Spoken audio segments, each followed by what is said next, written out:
बिस्मिल्लाहिर्रहमानिर्रहीम।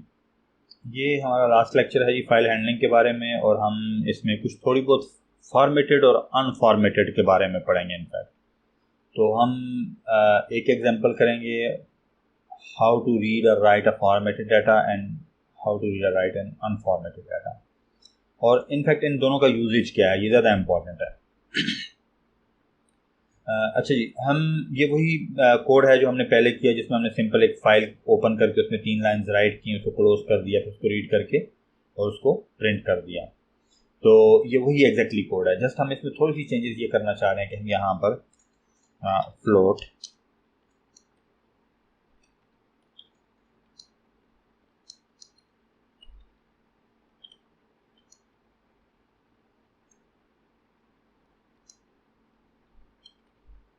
हमने 3 float declare कर दिए, और अब हम ये तीनों फ्लोट जो हैं यहाँ पर कामा स्पेस करके तीनों लाइंस के एंड पे डाल देते हैं। कामा स्पेस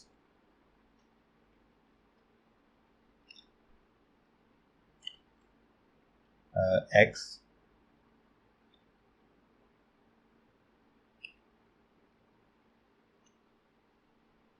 जो हम इसके एंड पे भी y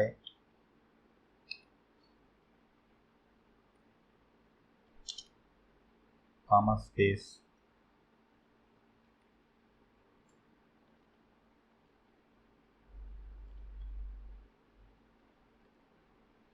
तो यूं हर लाइन के एंड पे एक फ्लोटिंग पॉइंट नंबर हमने डाल दिया, कामा दिया और स्पेस और फिर वैल्यू, कामा स्पेस वैल्यू।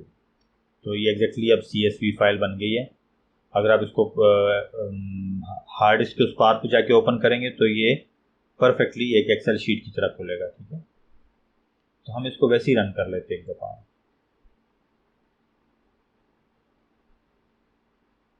ये देखें, ये कामा स्पेस वैल्यू, और अगर आप यहाँ पर जाएंगे ये इस तरह ही होगा। और अगर मैं इस पाथ पे जाऊं,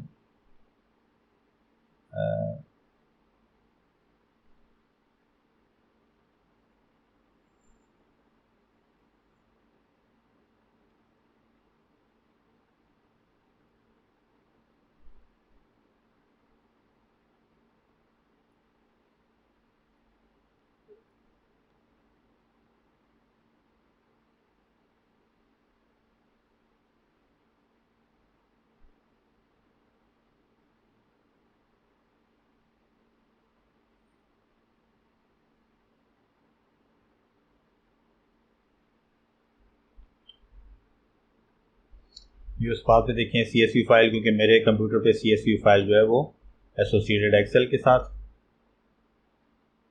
और ये देखें परफेक्टली 2 कॉलम्स में डाटा नजर आ रहा है। ये अलग कॉलम है, ये अलग कॉलम है। ठीक है,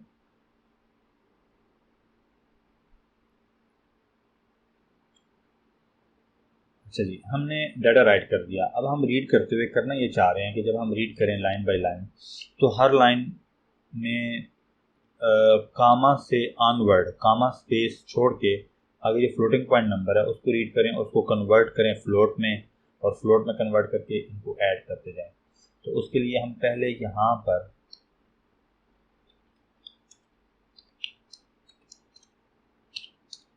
सम को 0 कर लेते हैं, और 0.0 क्योंकि फ्लोट है, वैसे 0 से भी चलता है लेकिन, और गेट लाइन के बाद अब यहाँ पर हमें एक तो कामा की लोकेशन मालूम करनी है। तो उसके लिए जो हमारे पास साइज अंडरस्कोर टी ये टाइप है, और पोजीशन से इक्वल टू हमारे पास मेथड था लाइन डॉट फाइंड, और लाइन डॉट फाइंड में हम कामा पास कर रहे हैं। तो इससे हमें कामा की पोजीशन मिल जाएगी जहां पर भी कामा होगा, पहला कामा। तो बाय द वे अगर कामा ज़्यादा हैं, ज़्यादा कॉलम्स हैं आपके, तो आपको थोड़ा सा इस कोड को ज़्यादा इम्प्रूव करना होगा, क्योंकि आपको पता होगा कि आपके कितने कॉलम्स हैं। से 6 कॉलम्स हैं, तो 6 कामाज आपने फाइंड करने हैं। तो इसी पोजीशन को बार बार एग्जीक्यूट करके फाइंड को आगे अपना स्विच करते जाएं पोजीशन, और उससे ऑनवर्ड फाइंड करें। तो इफ ये ज़रूरी है, अदरवाइज यहाँ पर एरर आएगा एक्सेस वायलेशन का। तो if pos is not equal to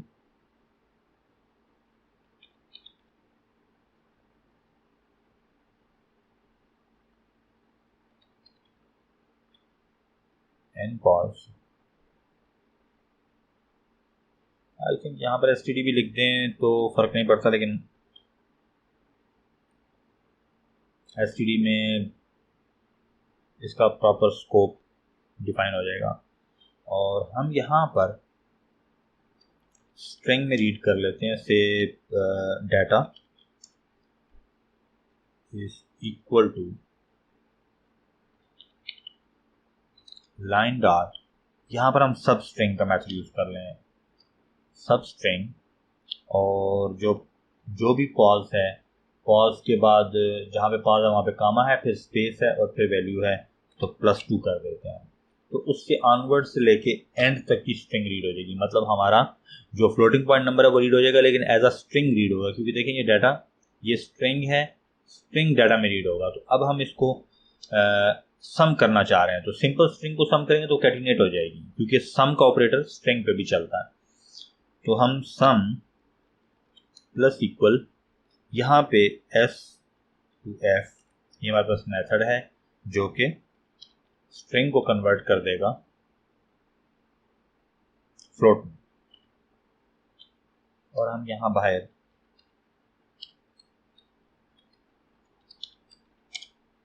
some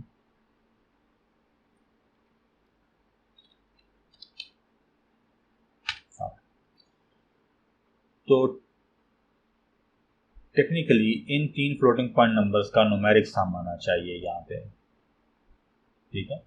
तो ये चीज़ इंपॉर्टेंट है कि फाइल में जब भी डाटा जाएगा, भले वो यहाँ पर फ्लोट डाटा टाइप था, उनको राइट करने के लिए हमने सिंपल आउट ऑपरेटर यूज़ कर लिया, माई फाइल के साथ आउट ऑपरेटर यूज़ करके फ्लोट्स को राइट कर दिया। लेकिन हमने बात की थी कि यहाँ पर ये जो ऑपरेटर है ये इनफैक्ट आईओ स्ट्रीम में डिफाइंड है और एफ स्ट्रीम में इनफैक्ट आईओएस में डिफाइंड है। तो आईओएस में इसका मीनिंग ये है कि ये बफर से जब भी ये लिटल स्ट्रिंग प्रिंट करेगा तो उसको पता है कि इसके आस्कीज प्लेस करने हैं। और यहाँ पर ये जो एक्स है ये फ्लोट है, 3.12 है, तो 3.12 के 3 का आस्की प्लेस करेगा, पॉइंट का आस्की, 1 का आस्की और 2 का आस्की प्लेस करेगा फाइल के अंदर।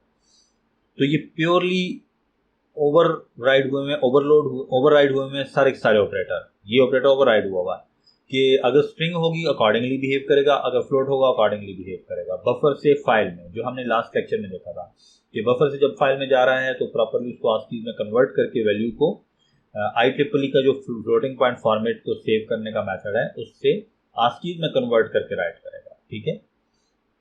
तो बैकएंड पे जो हो रहा है वो भी आपके ज़हन में होना चाहिए। कल को जब आप कोड लिख रहे होंगे और आपको समझ नहीं आएगी कि ये क्या हो रहा है, तो आपको पता होना चाहिए कि बैकएंड पे प्रोसीजर क्या रन हो रहा है। बैकएंड पे प्रोसीजर क्या रन हो रहा है, अगर स्ट्रिंग है तो टी कैपिटल टी का आस्की चला जाएगा, सारे आस्की कामा का आस्की, स्पेस का आस्की। लेकिन अब एक्स आ गया, एक्स का आस्की तो नहीं जाएगा, एक्स तो वेरिएबल है यहाँ पे, क्योंकि डबल कोट नहीं लगा हुआ यहाँ पे, वेरिएबल है।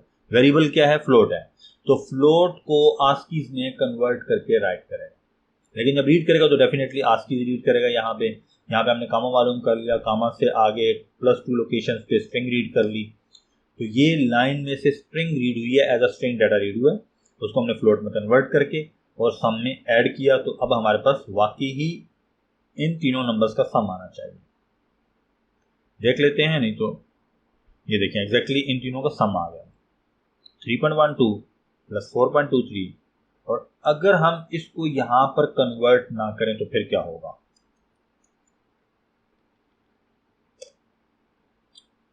सिर्फ इशू ये है कि यहाँ पर ये फ्लोट सम की बजाय मैं इसको यहाँ पे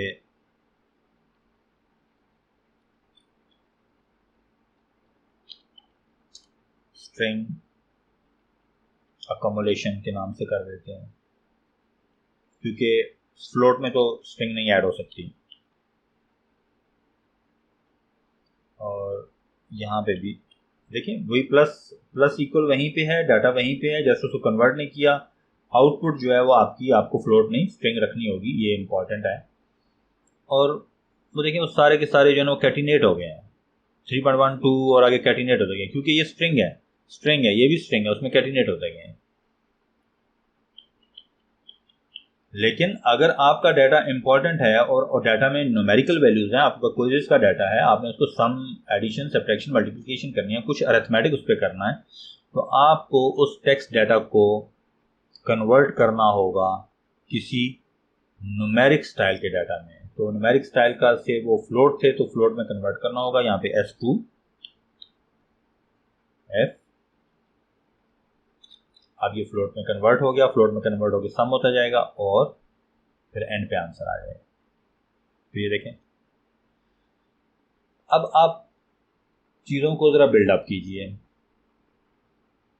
कि आपके पास स्ट्रक्चर्स हैं, स्ट्रक्चर्स में नेम है, नेम के साथ मैंने लास्ट टाइम भी यहाँ पे लिखा था स्ट्रक्ट स्टूडेंट, और यहाँ पे string name, string ID,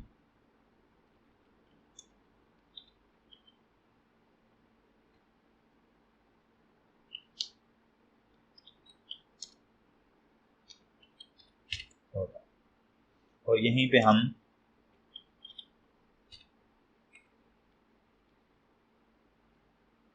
create कर लेते हैं।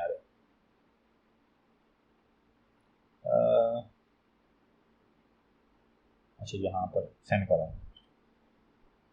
अब ये देखें, ये स्ट्रक्चर है हमारे पास, हमने अरे स्ट्रक्चर की अरे भी क्रिएट कर ली बेल 44 के नाम से। अब आप कोशिश करें कि आप अपने छोटे छोटे मेथड लिखना शुरू करें, छोटे छोटे मेथड जिसमें आप देखें नेम कामा स्पेस आईडी कामा स्पेस क्विज 1 कामा स्पेस क्विज 2 कामा स्पेस क्विज 3 क्विज 4 देन कामा स्पेस टोटल।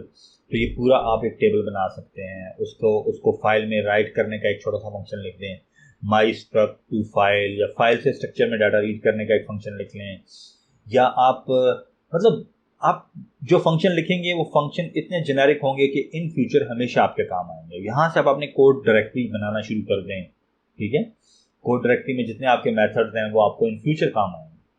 तो एक छोटा सा सॉफ्टवेयर आप लिख सकते हैं, यूज़र से डाटा ले सकते हैं, उसको यूज़र से रीड करने का एक मेथड लिख लें, यूज़र स्क्रीन पे प्रिंट करने का मेथड लिख लें, फाइल में राइट करने का मेथड लिख लें, फाइल से रीड करने का मेथड लिख लें, सॉर्ट करने का मेथड लिख लें। आप ढेर सारे मेथड लिख सकते हैं, फंक्शन लिखें, I mean method mean function.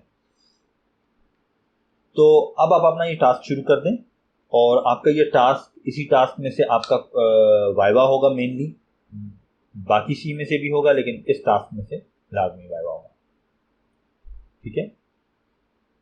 तो यूं आप एक छोटा सा सॉफ्टवेयर लिख सकते हैं। अब हम चलते हैं जी फाइल का जो रॉ डाटा रीड और राइट का कॉन्सेप्ट है, कि अब यहाँ पर देखें हम प्योरली बड़े कॉन्शियस हैं कि फाइल को राइट कर रहे हैं, उसमें कितने कॉलम्स हैं हमें पता है, फाइल में 4 कॉमास हैं या 5 कॉमास हैं, नेम कामा आईडी कामा क्विज 1 कामा क्विज 2 कामा क्विज 3, तो it's like 4 + 1 + 2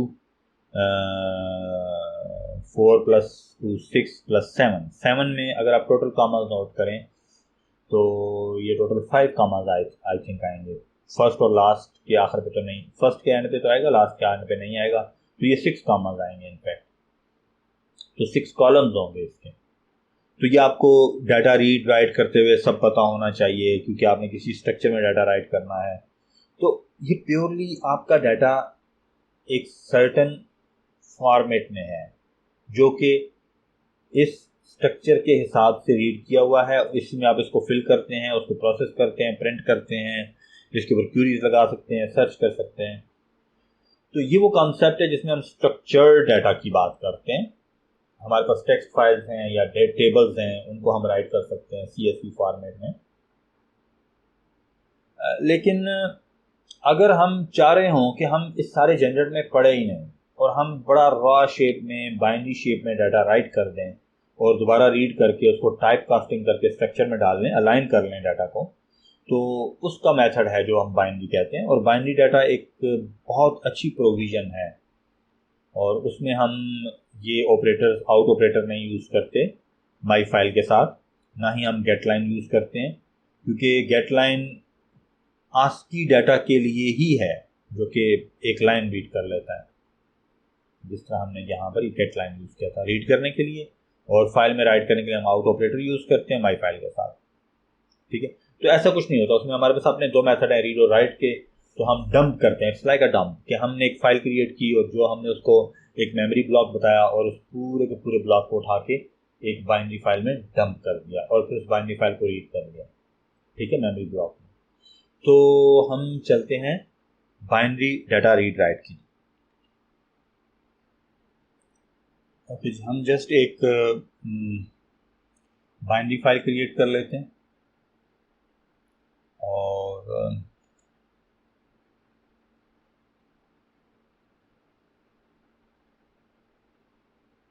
new and file, इसको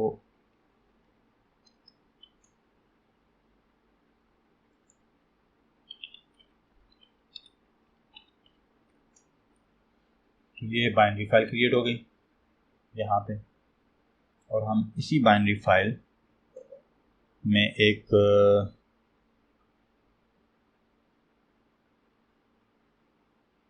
जस्ट रॉ डाटा राइट करते हैं। अच्छा, रूल ये है कि बाइनरी फाइल में आप करेक्टर अलाइन डाटा राइट करते हैं, करेक्टर अलाइन, उसमें कोई फ्लोट कोई चीज़ नहीं है। और डेफिनेटली सभी फाइल्स में फ्लोट वगैरह नहीं होता, करेक्टर्स भी होते हैं, लेकिन ये रॉ डाटा हम राइट करते हैं, इसमें कोई स्ट्रक्चर नहीं है। ठीक है, स्ट्रक्चर्स को as a raw data write करेंगे।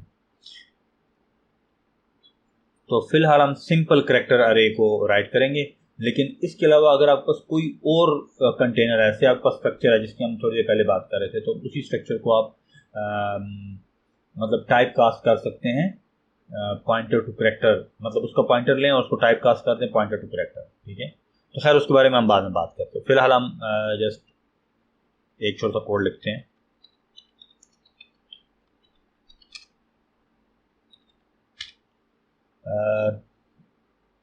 स्ट्रिंग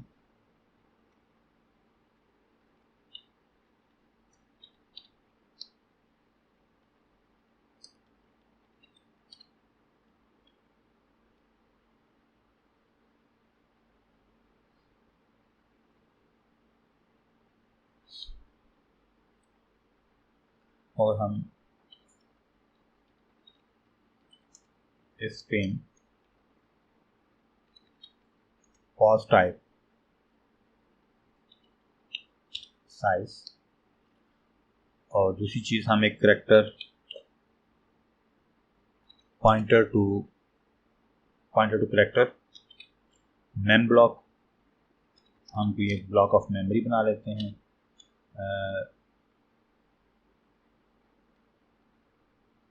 और मेन में हम स्ट्रिंग फाइल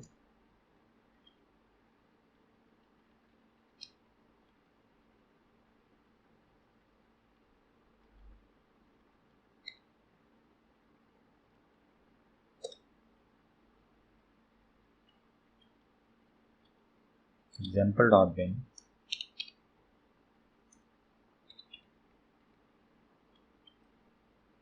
और हम इसके साथ इसके मॉडल दे सकते हैं iOS in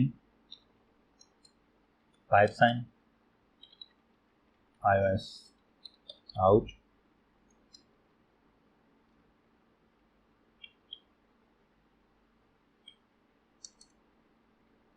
$, and then iOS binary. Out नहीं करते हैं, उसको बाइनरी कर देते, क्योंकि फिलहाल हम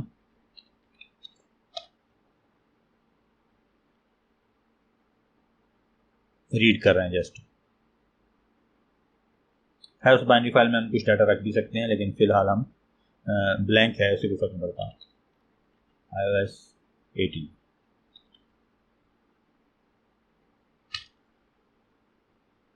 तो ये फाइल हो गई इस file dot is open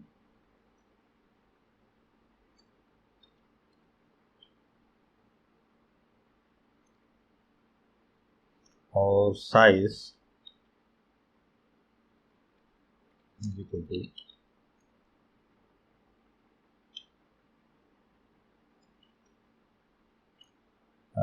file dot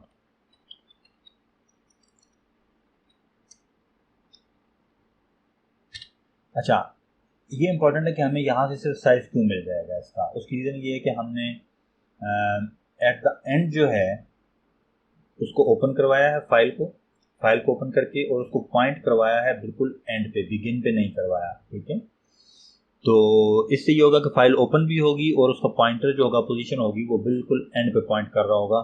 से हमने एक फाइल ओपन की है और हम उसमें कुछ अपेंड करना चाहते हैं, तो हम नॉर्मली ATE के साथ ओपन करते हैं, इस मॉड के साथ, कि वो बिल्कुल एंड पे पॉइंट करे और वहां से आगे हम अपना डाटा अपेंड कर दें। तो अब जब वो एंड पे कर रहा है, तो जब हम उसको पोजीशन रीड करेंगे तो हमें साइज ही मिलेगा। ठीक है, और हम नेम ब्लॉक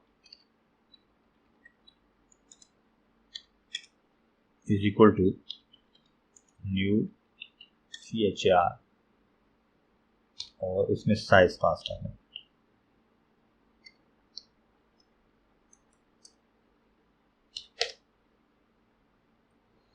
और फाइल डॉट CG और 0 कामा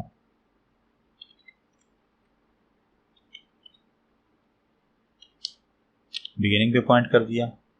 और अब हम फाइल रीड करें, file dot read name block जो हमने डिक्लेयर किया हुआ है और कामा साइज। यूँ हम फाइल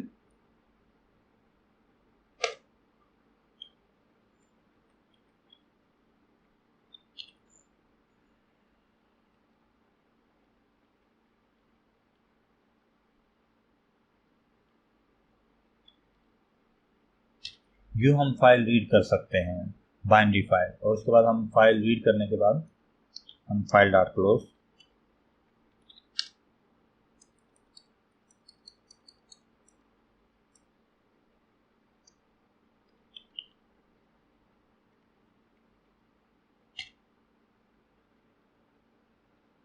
और यहाँ पे हम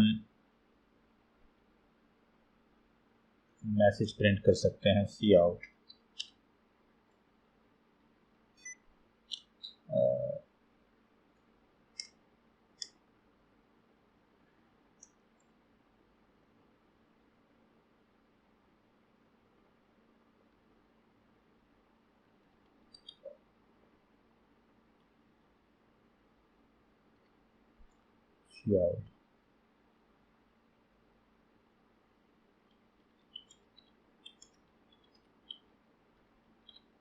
file is in memory,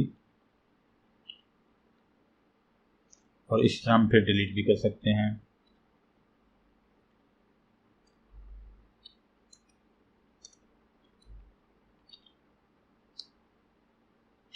name block, और बाय द वे हमने इफ कमांड लगाई थी, तो यहाँ पर एल्स में हम एरर हैंडलिंग कर सकते हैं सी आउट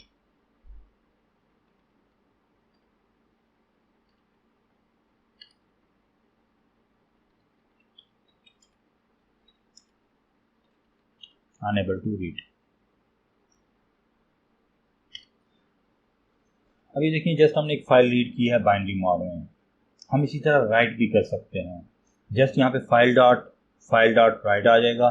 जो मेमोरी ब्लॉक आप राइट करना चाह रहे हैं वो यहाँ पर दे देंगे और उसका साइज दे देंगे। इससे वो आपके पास एक स्ट्रक्चर है, और स्ट्रक्चर के लिए इम्पॉर्टेंट ये है कि स्ट्रक्चर को आपने टाइप कास्ट करना है करैक्टर पॉइंटर के तौर पे, और वो इतना मुश्किल जॉब नहीं है। आप बहुत आसानी से कोई भी स्ट्रक्चर नेम है, आप उसके साथ ब्रैकेट्स में, से मेरे पास बेल 1 था, तो बेल 1 को अगर बेल स्ट्रक्चर था, मैंने स्टूडेंट नाम का स्ट्रक्चर क्रिएट किया और उसको मतलब उसका एक ऑब्जेक्ट क्रिएट किया बेल 44 लेंथ की अरे के नाम से, तो मैं यहाँ पर यूँ कर सकता हूँ CHAR स्टैटिक, और यहाँ पर मैं एंड बेल, और बेल का कोई भी इसे ith लोकेशन में राइट करना चाह रहा हूँ तो वो कामा साइज ऑफ स्टूडेंट, जो ओरिजिनल स्ट्रक्चर नेम है। तो यूं करके आप ये चीज़ सारी जो है वो राइट में पास कर सकते हैं, ठीक है। फाइल डॉट राइट ब्रैकेट, तो इसका फर्स्ट आर्गुमेंट जो है वो एग्जैक्टली हमारा स्ट्रक्चर है, स्ट्रक्चर की ith लोकेशन है, उसका एड्रेस है, उस एड्रेस को हमने करेक्टर पॉइंटर पे टाइप कास्टिंग कर दी है, और हमने साथ ही साइज ऑफ स्टूडेंट ले लिया और ब्रैकेट क्लोज, ठीक है।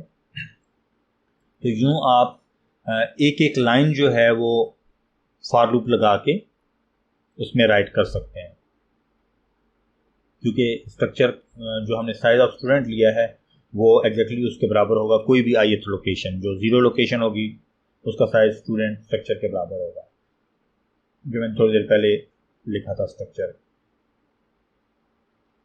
तो लेकिन वो आपको फॉर लूप लगा के पूरा स्ट्रक्चर राइट करना होगा, फॉर लूप लगा के पूरा स्ट्रक्चर रीड करना होगा। तो ये चीज़ इंपॉर्टेंट है कि आपको कोई कंसर्न नहीं है कि आपका कामा कहाँ पे है, स्पेस कहाँ पे है, आप पूरा स्ट्रक्चर राइट कर दें और पूरा structure as it is read कर लें, आपको कोई फॉर्मेटिंग की ज़रूरत नहीं है। तो ये ज़्यादा सिंपल वे है जब आपको फाइल इस प्रोग्राम या इस एप्लीकेशन से बाहर कहीं रीड नहीं करनी, और आप बॉदर नहीं करते कि वो CSV है, वो टेबल डाटा है या क्या है, आपको जैसे इस कोड के अंदर ही वो फाइल मैनेज करनी है। तो आप उसी स्ट्रक्चर के थ्रू राइट करें, और जब रीड करें उसी स्ट्रक्चर के थ्रू रीड कर लें उसको, तो वो आपके पास स्ट्रक्चर्ड ही रहेगा डाटा। लेकिन हार्ड डिस्क पे अनस्ट्रक्चर्ड होगा, वो आप नहीं मैटर करता कि आपने बिन फाइल को किसी फाइल के साथ ओपन करना है, CSV में ओपन करके देखना है या नहीं देखना। तो डाटा को अगर सिंपली डंप करना हो, भले आपका डाटा आपके कोड में स्ट्रक्चर्ड है, लेकिन आपने इस कोड या इस एप्लीकेशन से बाहर उस डाटा को ओपन ही नहीं करना, विजुलाइज ही नहीं करना, तो आपको कोई ज़रूरत नहीं है कि आप इतना ज़्यादा उसमें कामास डालें और फिर स्पेस डालें, और फिर जब उनको रीड कर रहे हों तो कामा सेपरेट करके रीड करें, क्योंकि आपका स्ट्रक्चर बाय नेम, मतलब नाम ही काफ़ी है कि वो खुद से स्ट्रक्चर्ड डाटा है। आप उसको राइट करते हुए as a bin file raw data write करें और बिन में as a raw data read करें, तो ये परफेक्ट है। तो ये बात समझनी ज़रूरी है कि आप कभी कभी आपको बहरहाल ऐसा डाटा राइट करना पड़ता है कि जो आपकी एप्लीकेशन के बाहर भी रीडेबल हो, जस्ट लाइक अ CSV, तो आपको ढेर सारा काम करना पड़ेगा। या आप डाटा एक्सपोर्टेबल बनाना चाहते हैं, स्टैंडर्ड फॉर्मेट में लेके जाना चाहते हैं, कल को वो किसी डेटाबेस में भी इंपोर्ट हो सके, तो बहुत ज़्यादा सजेस्टेड है कि आप CSV फॉर्मेट रखें, प्रॉपर कामा स्पेस वैल्यू में हर चीज़ डालें, और अगर आपके नेस्टेड स्ट्रक्चर्स हैं तो मल्टीपल फाइल्स में डाटा राइट करें, एड्रेसेस को अलग फाइल में राइट करें, और जो ओरिजिनल डाटा उसको अलग फाइल में, ताकि आपका स्ट्रक्चर डाटा CSV फाइलें अलग अलग बने। सो जी, ये हमारा ओवरऑल कोर्स था जिसमें हमने फाइल हैंडलिंग भी कर ली, स्ट्रक्चर भी कर लिए, जो कि ऊप हमारा इस कोर्स का मैंडेट नहीं है, लेकिन हम एक अलग कोर्स ज़रूर ऑफर करेंगे जिसमें हम ऑब्जेक्ट ओरिएंटेड प्रोग्रामिंग पढ़ेंगे। ऑब्जेक्ट ओरिएंटेड प्रोग्रामिंग बहुत इंटरेस्टिंग कॉन्सेप्ट है। जितनी आपने प्रोग्रामिंग पढ़ी है, इसी को ज़्यादा मॉड्यूलर वे में, ज़्यादा अच्छे तरीके से कोड लिखने में, मतलब कोड रीयूजेबिलिटी उसमें बहुत ह्यूज हो जाती है। आपने एक कोड लिखा है और वो कोड आप दसियों प्रोग्राम्स में यूज़ कर सकते हैं। तो ज़्यादा जेनेरिक और मॉड्यूलर प्रोग्रामिंग, मतलब हम प्रोग्रामिंग का पोर्शन बहुत नया सिंटेक्स हम बहुत थोड़ा सीखेंगे, लेकिन हम अपने कोड्स की पैकिंग ज़्यादा अच्छे तरीके से कर रहे होंगे ऑब्जेक्ट ओरिएंटेड प्रोग्रामिंग में। तो जो प्रोग्रामिंग का बेसिक सिंटेक्स था वो यही था जो हमने पढ़ लिया हुआ है। इससे आगे कोई प्रोग्रामिंग नहीं। आप पाइथन सीख लें, आप जावा सीख लें, आपका यही कोड चलेगा। आप वेब डेवलपमेंट सीख लें, कहीं पर भी आप चले जाएं, किसी भी तरह की प्रोग्रामिंग लैंग्वेज सीख लें, आपने जो सीख लिया वो यही प्रोग्रामिंग है, जिसमें for loop, while loop, do while loop, थोड़ा बहुत चेंजेस के साथ यही चीज़ें अवेलेबल हैं, बल्कि मोस्टली इससे लेस फंक्शनैलिटी होगी, ज़्यादा नहीं होगी, और उसमें वर्सटाइल किस्म के डाटा टाइप्स अवेलेबल होंगे बस। ठीक है, तो जिसने यहाँ तक का कोर्स ठीक तरह से पढ़ लिया उसको सॉफ्टवेयर इंजीनियरिंग में या सॉफ्टवेयर डेवलपमेंट में, प्रोग्रामिंग में फर्दर कुछ नई चीज़ पढ़ने के लिए ज़्यादा एफर्ट नहीं करनी पड़े। तो थैंक यू, अल्लाह हाफिज़। हम इसको यहाँ पे वाइंड अप कर रहे हैं। इसके बाद अगर हम कुछ करेंगे भी तो वो हम रिवीजन या कुछ नए सिंपल टॉपिक्स कर रहे होंगे। अल्लाह हाफिज़।